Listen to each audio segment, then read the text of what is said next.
Hello everyone, welcome to Sexuality and Society, Sociology R320. This is fall 2020 in the midst of the COVID-19 pandemic, but because we were going to be online anyway, we're going to keep doing what we were going to be doing anyway. I'm excited to sort of meet you all throughout the next week and hear your perspective throughout the course.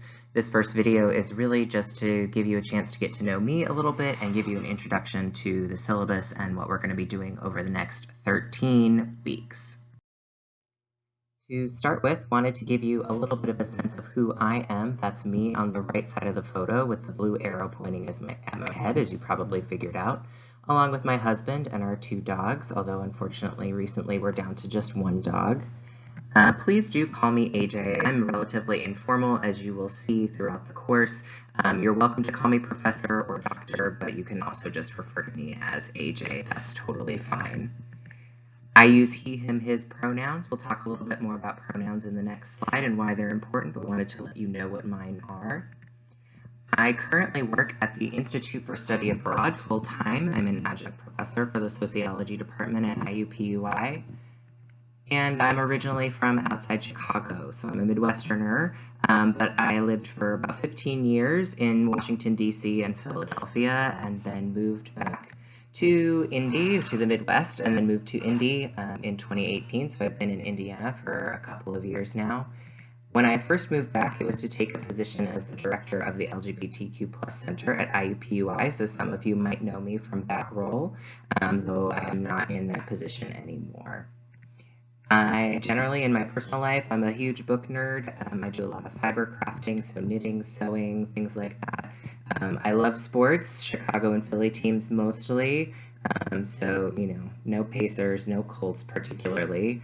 But of course, sports are in a very different place, as is everything this year. And I call myself a try-again runner. I used to be very consistent and into running, and I'm trying to get back into it. That's a little bit about me. I hope you will share a little bit about you in our first, I call it an assignment because you get points for it, but it's really just an introduction. I'd also like to get to know you all. So one of our first sort of assignments, which you will get points for, is to post your personal introduction on Canvas this week. If you'd like to include a photo, I encourage you to do so, but is not required. As part of that, I'll ask you to include your pronouns. Many of you may be familiar with this process of pronouns and sharing your pronouns. One of the reasons we do that is so that we don't make assumptions about how people identify based on just how they look or what their name might be. So I really encourage you to share your pronouns. And if you would like to record how to say your name and add your pronouns on Canvas, there is a way to do that as well. So what are we going to be doing in this class? As we learn throughout the semester, there's a number of questions I'd like you to keep in mind. Those are listed on the front page of your syllabus, so don't feel like you have to memorize them. You can always go back and refer to them. But these questions will give you a little bit of a sense of what we're going to cover this semester. So thinking about how sex and sexuality are social and not just individual. So how do we learn about sexuality and start to understand ourselves as sexual beings? How does our interpretation of what sex is or what sexuality means to us, how does that draw on social institutions and practices? We're also going to think about how sexuality can be different, or what that means can be different depending on some of your other identities like gender or race or your socioeconomic status, and a ton of other identities we might have as well, and how the meaning of sexuality or sexual orientation or the way that those function for us in a social situation can change depending on what other identities we hold on to and identify with.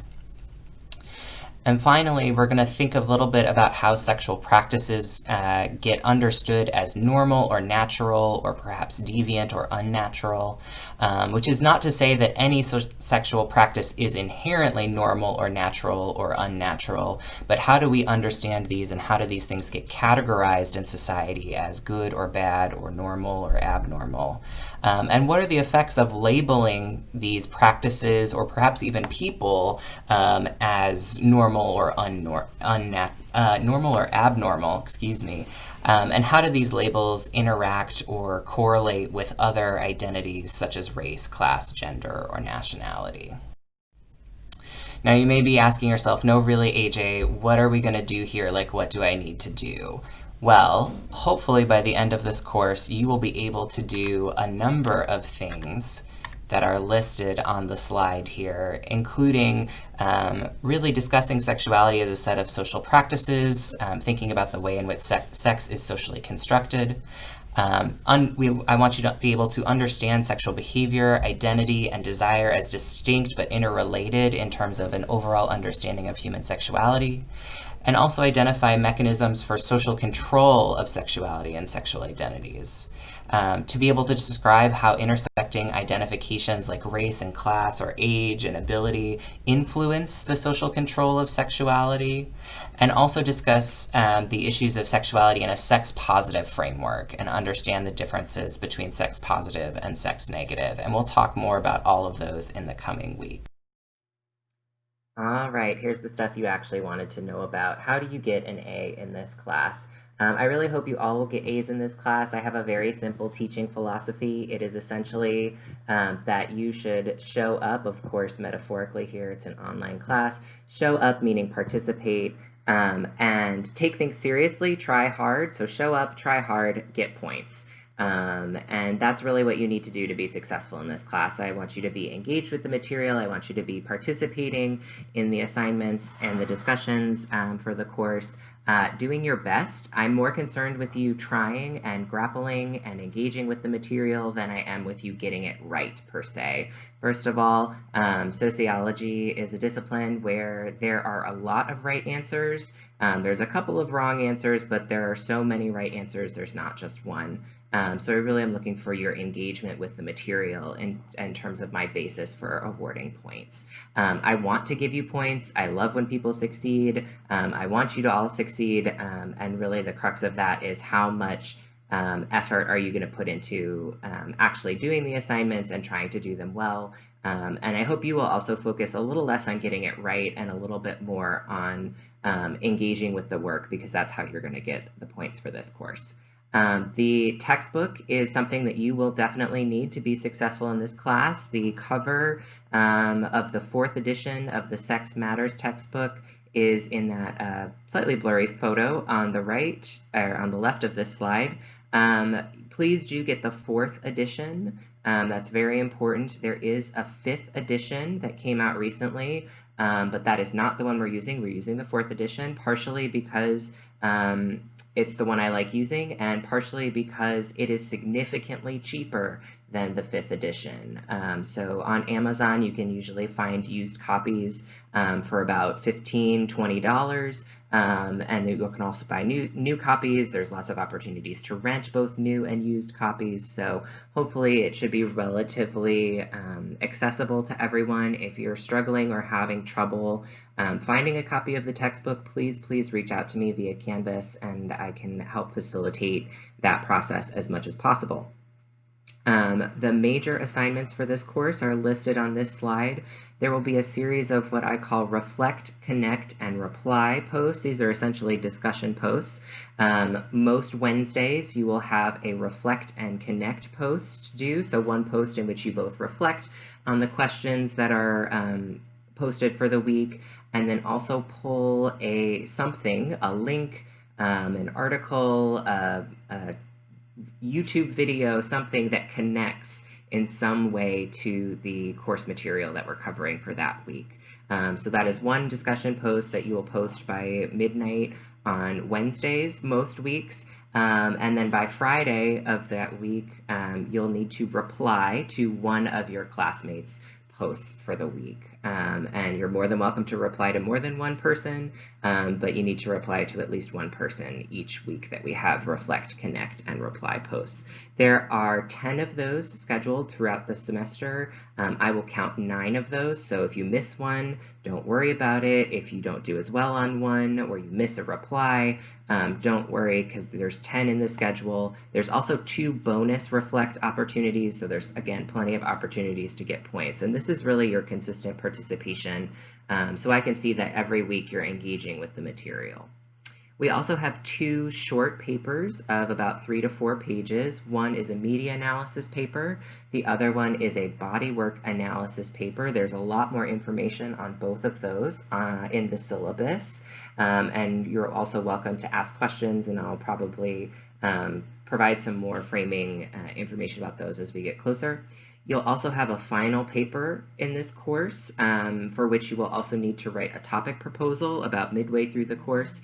And the final paper is essentially a literature review. And again, there will be a lot more information about that on Canvas. And you can always ask questions about any of the assignments as we are moving through the course.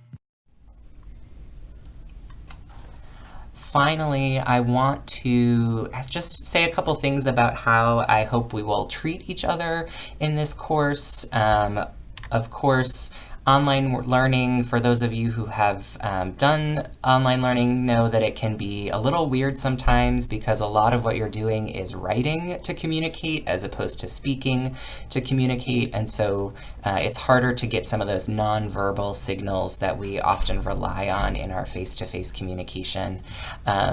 So one thing that you might do is feel free to annotate some of your writings the way you might do on social media, and think about how you might add tone to your writing, or think about your word choice very carefully to make sure that tone is coming across. But also know that there are a number of other sort of odd things about online learning, and that everybody, we're moving on this journey together, but everybody is also working at their own pace.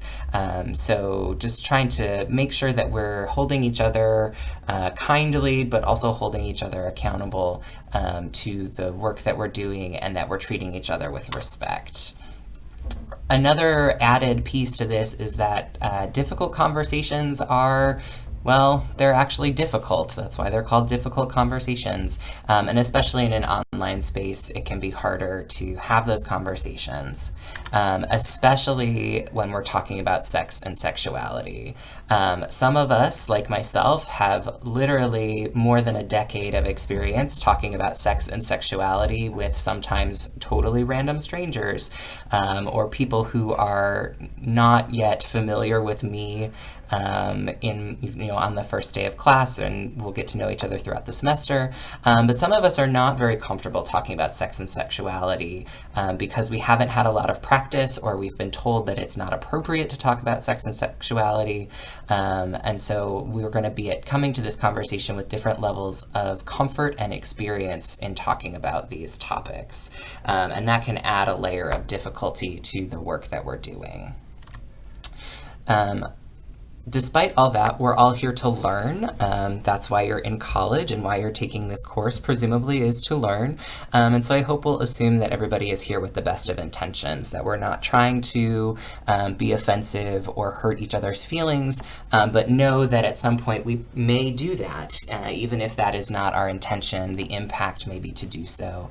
And so hopefully in these conversations, we all are assuming that folks are here to learn and are not here with malicious intent, but that doesn't mean that we can say whatever we want without consequence, or without processing and having a conversation about ways that might be more appropriate or more sensitive to phrase things, or other pieces of that nature. This is also a place to try things out, as any learning environment hopefully should be, that you will be able to take chances and maybe be a little bit vulnerable, and if you're working on something or have questions about things, that you'll put it out there for the rest of the group to help process and learn with you. But overall, that we will hold these conversations even when we disagree with one another or hold differing opinions, that we will do so with civility, respect, and compassion for one another. Having a little bit of humility is helpful too, and knowing that there's always more to learn and that we don't know everything about everything. So if we try to walk humbly into these conversations, that will help out with this as well.